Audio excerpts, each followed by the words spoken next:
আজকে আপনাদের সাথে ভিন্ন ধরনের একটি সমোসার রেসিপি শেয়ার করব। এই সমোসাটা কিন্তু অনেক বেশি ক্রিস্পি হয় এবং খেতেও অনেক বেশি মজা লাগে।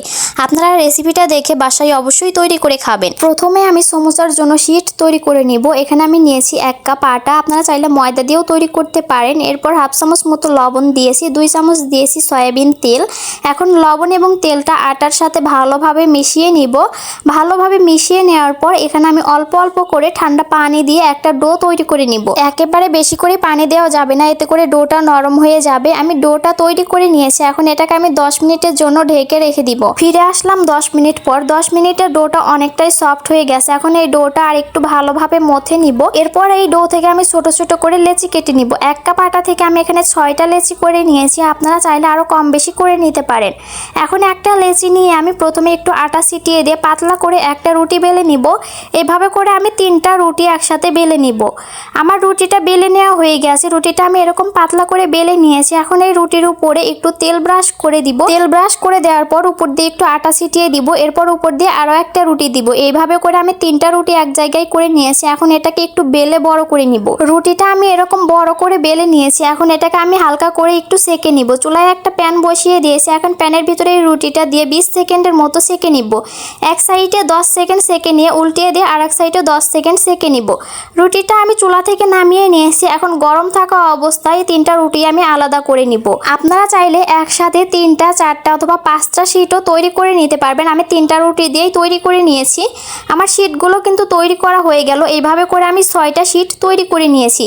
এখন এই রুটিটা আমি স্কোয়ার শেপে কেটে নিব। স্কোয়ার শেপে কেটে নিয়েছি। আমার সমোসার শীটগুলো একদম রেডি। সাইডের এই অংশগুলো পর আমি তেলে ভেজে খেয়ে নিব। আমি 6টা সমোসা শীট তৈরি করে নিয়েছি। এখন আমি সমোসার ভিতরের পুরটা তৈরি করে নিব। পুর তৈরি করার জন্য হাড় ছাড়া মুরগির মাংস ছোট ছোট করে কেটে নিয়েছি। এরপর দিয়েছি একটু পেঁয়াজ কুচি এবং কাঁচা মরিচ কুচি, হাফ চামচ মতো আদা রসুন বাটা, হলুদ গুঁড়া, মরিচ গুঁড়া, ধনিয়া গুঁড়া, জিরা গুঁড়া। এরপর দিয়েছি চটপটি মশলা এবং গোলমরিচ গুঁড়া, লবণ এবং হাফ চামচ মতো সয়া সস। এরপর 1 পিস আমি পাউরুটি ছোট ছোট টুকরা করে দিয়েছি। এখন এটাকে ব্লেন্ডারে ব্লেন্ড করে নিব। আমার সমোসার জন্য পুরটা তৈরি করা হয়ে গেছে। এরপর আমি একটা পাইপিং ব্যাগ নিয়েছি। এখন এই পাইপিং ব্যাগের ভিতরে সমোসার পুরটা আমি ভরে নিব। এরপর পাইপিং ব্যাগের সাইডে একটু কেটে নিব। কেটে নিয়ে আমি সমোসাগুলো তৈরি করে নিব। আপনারা যে কোনো পলি ব্যাগে সমোসার পুরটা ভরে সমোসাগুলো তৈরি করে নিতে পারবেন। এখন আমি সমোসাগুলো তৈরি করে নিব। প্রথমে সমোসার একটা শীট নিয়েছি। এখন পাইপিং ব্যাগ দিয়ে সমোসার এই পুরটা এইভাবে লম্বা করে টেনে দিব। এখন এটাকে আমি রোলের মতো ভাঁজ করে নিব। এরপর সাইডে একটু আমি ব্যাটার লাগিয়ে দিব।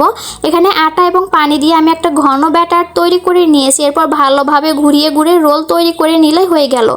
এইভাবে করে এখন আমি সবগুলো রোলই তৈরি করে নিব। আমি এখানে 6টা রোল তৈরি করে নিয়েছি। এখন এগুলোকে আমি ছোট ছোট পিস করে কেটে নিব। আপনারা দেখতেই পাচ্ছেন আমি ছুরি দিয়ে কিভাবে কেটে নিচ্ছি। আপনারা চাইলে এই কাজটা কেচি দিয়েও করতে পারেন। আমি আমার পছন্দ মতো সমোসাগুলো কেটে নিচ্ছি। আপনারা ছোট বড় করে কেটে নিতে পারেন। এখন এগুলোকে আমি তেলে ভেজে নিব। ভাজার জন্য তেলটা আমি ভালোভাবে গরম করে নিয়েছি। এখন একে একে সবগুলো সমোসায় দিয়ে নেড়ে চেড়ে ভেজে নিব। একটু সময় নিয়ে এই সমোসাগুলোকে মুচমুচে করে ভেজে নিতে হবে। আমার সমোসাগুলো ভাজা হয়ে গেছে। দেখুন কালারটা কতটা বেশি সুন্দর হয়েছে এবং এগুলো অনেক বেশি ক্রিস্পি হয়েছে। তেল থেকে আমি সবগুলো সমোসাই তুলে নিয়েছি। দেখতে কিন্তু অনেক বেশি লোভনীয় লাগছে। আমি একটু আপনাদের সাথে ভেঙে শেয়ার করছি যে এটা কতটা বেশি ক্রিস্পি হয়েছে।